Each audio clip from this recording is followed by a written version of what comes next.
KARE, showing what can happen if you don't take the time to properly pack, haul, and tow items like canoes, kayaks, and mattresses. But there is one lesson left, a message from a Minnesota mom, and it could change the way you drive. Here's Boyd Hupert.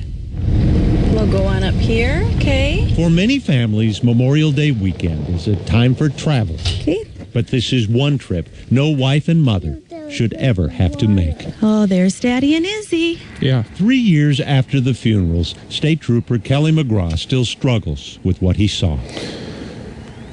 Yeah. Jeremy Cox had taken his 2 children, Izzy and Liam, to the library. A beautiful Saturday, Memorial Day weekend.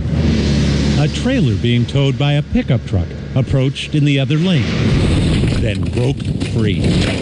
This was tough. Hitched first through the windshield, the trailer tore through the driver's side of Jeremy's Honda CR-V. Jeremy was killed instantly. 11-month-old Liam, seated behind the passenger seat, was untouched, but 3-year-old Izzy died strapped in her car seat, sitting just behind her dad. Christy Cox, wife and mom, would soon get the news. And I just fell to the ground. All the air just left me. My world just shattered.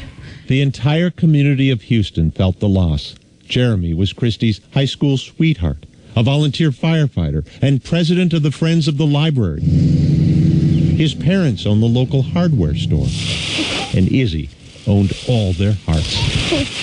But the grief only intensified as the cause of the crash emerged. This should never have happened. Trooper McGraw soon discovered the reason the trailer had unhitched from the truck. The trailer had been connected with a hitch pin like this, but the investigation showed the pin was missing this clip. This security image, taken at a salvage yard the morning of the crash, shows not only the missing clip at the end of the pin, but just one of the trailer's required safety chains. The guidelines for safety devices in Minnesota is that there should be 2 of them. Jay Sletton inspects vehicles for the Minnesota State Patrol. It only takes one time. He says drivers bear a huge responsibility to make sure hitches can handle a trailer's weight. It says 3,500 pounds. Are equipped with the right size ball. This is 1 7/8 inch, and this is 2 inch. And have properly attached latches and chains. Right in here, those chains cross. So if we were to drop this down, it would sit right in here where these chains cross. Now, we're going to do something you would never do. We are intentionally disabling this latch. With the trailer we purchased for this purpose, on a MnDOT closed course at 50 miles an hour, the trailer comes off the hitch. Oh, there it goes. The trailer flails from side to side, but the chains pull. No one gets hurt. That's why we have safety chains. But on the next run, we won't. Same course, same speed. He's moving. No chains. Unhitched trailers do not head straight down the road. And once a trailer detaches, the driver is powerless to stop it. Just think about that tiny little girl. Christy often visits the bedroom she and Jeremy decorated for Izzy. She loved her bedroom. Even the clothes in the hamper remain untouched. Because once I wash them, they won't smell like her. 3 years later, I just can't.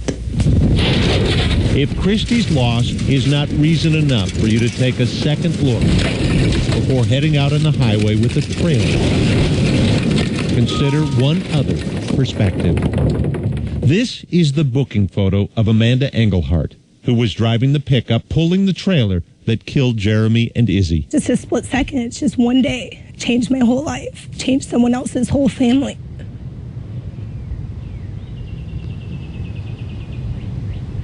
It'll never be the same. Amanda didn't own the trailer or hook it up. A family friend did. But as the driver, state law held her responsible. You don't ever get over something like this. She was sent to jail for 30 days. I'm sorry every day. Who is a firefighter? Daddy. That's right, he was. Too young to remember his dad and sister, Liam is learning how they lived. Where's her princess crown? She's wearing. Someday, when he's older, he'll also learn how they died. Over a $10 chain and a 59-cent clip. Bye-bye, Daddy and Izzy. We'll see you later, and we love you.